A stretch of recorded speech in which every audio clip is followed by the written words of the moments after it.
Ayan mga kachika, magluluto ang aking asawa ng tinolang manok.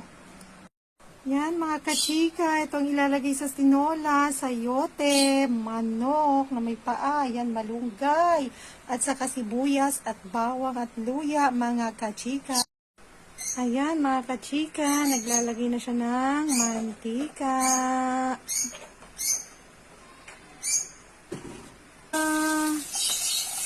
Ng aming uulamin.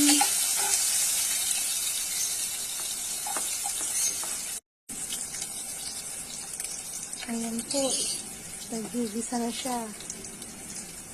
Lagyan na yung paa ng manok.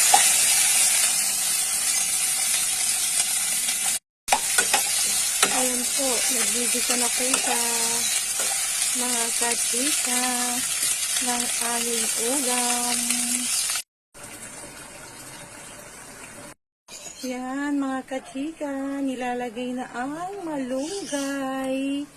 Luto na ang tinolang manok.